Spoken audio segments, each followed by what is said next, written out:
He was burnt alive for translating the scripture. William Tyndale, the man who translated the Bible into English and was burnt alive at the ridiculous young age of 42 years old, for his efforts. Nearly 500 years ago, William Tyndale, fondly called Father of the English Bible, was strangled and burned at the stake after being tried and convicted of heresy and treason for translating the Bible into English. His offense was that he translated the Greek Bible into English. That you have a Bible in a language you can read is largely due to his labors, and many of the very phrases you read in it retain the flavor of his understanding of the Greek and Hebrew.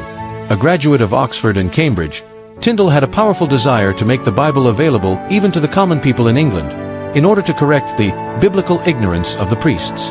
At one point Tyndale told a priest, "If God spares my life, and many years pass, I will cause a boy that driveth the plough shall know more of the Scriptures than you know." Today, 90% of the King James Version of the Holy Bible and 75% of the Revised Standard Version are from the translation made by Tyndale, a man to whom you owe more than you'll ever know. A nice dream, but how was Tyndale to accomplish his task, when translating the Bible into English was illegal at the time? He went to London to ask Bishop Tunstall if he could be authorized to make an English translation of the Bible, but the bishop would not grant his approval. However, Tyndale would not let the disapproval of men stop him from carrying out what seemed so obviously God's will. With encouragement and support of some British merchants, he decided to go to Europe to complete his translation, then have it printed and smuggled back into England. In 1524 Tyndale sailed for Germany. In Hamburg, he worked on the New Testament, and in Cologne, he found a printer who would print the work. However, news of Tyndale's activity came to an opponent of the Reformation who had the press raided. Tyndale himself managed to escape with the pages already printed and made his way to the German city Worms, where the New Testament was soon published. 6,000 copies were printed and smuggled into England. The bishops did everything they could to eradicate the Bibles. Bishop Tunstall had copies ceremoniously burned at St. Paul's. The Archbishop of Canterbury bought up copies to destroy them. Tyndale used the money to print improved editions. Tyndale continued hiding among the merchants in Antwerp and began translating the Old Testament while the king's agents searched all over England and Europe for him. A copy of Tyndale's The Obedience of a Christian Man fell into the hands of Henry VIII, providing the king with the rationale to break the church in England from the Roman Catholic Church in 1534. In 1535, Tyndale was arrested and jailed in the castle of Vilvoorde outside Brussels for over a year. Tyndale's work was denounced by authorities of the Roman Catholic Church, and Tyndale himself was accused of heresy. Tyndale, 42, was finally found by an Englishman who pretended to be his friend, but then turned him over to the authorities.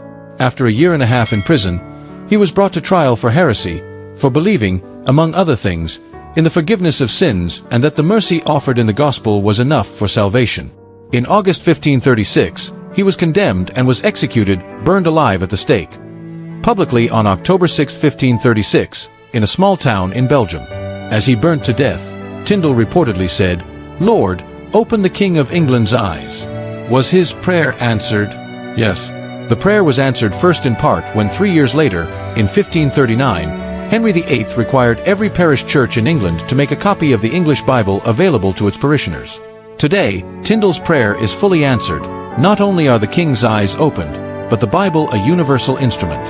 In 1611, the 54 scholars who produced the King James Bible drew significantly from Tyndale, as well as from translations that descended from his. In 2002, Tyndale was placed at number 26 in the BBC's poll of the 100 Greatest Britons, but in heaven he surely would be before the preceding 25. A very important and interesting piece of history worth knowing and appreciating by all believers. And may it challenge us to spend quality time in this same glorious book that this great servant literally gave his life for. Today it's hard to imagine the world without an English Bible, and there could now be as many as 900 of such translations in existence. But before Tyndale, it had never happened. He's known as the father of the English Bible, since the later, epical work of the King James Version of the Bible largely consisted of Tyndale's scholarly and accessible translations. The English language, as with scholarly understanding, continues to evolve, and so the work of Bible translation continues today. But without the courage and genius of men like Tyndale, who challenged the status quo before them and died for doing so, it might never have been possible. But little did anyone know that Tyndale's death was not the end of his legacy. In fact, it was only the beginning. Unbeknownst to the authorities, a secret network of reformers had been working tirelessly to promote Tyndale's translations. One of these reformers was Miles Coverdale, a friend and fellow translator of Tyndale's. Coverdale had been working on a complete English Bible, using Tyndale's translations as a basis. And just a year before Tyndale's death, Coverdale had completed his masterpiece. In 1535, Coverdale's Bible was published, making it the first complete English Bible in existence. It was a landmark achievement, one that would pave the way for future translations. But the authorities were not pleased. They saw Coverdale's Bible as a threat to their power, and they vowed to suppress it. Meanwhile, Thomas Cranmer, the Archbishop of Canterbury, had been watching the events unfold with great interest. Cranmer was a reformer at heart, and he saw the potential of Tyndale's translations to bring about change in the English Church. But Cranmer was also a cautious man. He knew that promoting Tyndale's translations would put him at odds with the authorities. So he bided his time, waiting for the perfect moment to strike. That moment came in 1539, when Cranmer finally secured the necessary permissions to publish a new English Bible. The Great Bible, as it came to be known, was a masterpiece of translation, using Tyndale's work as a basis.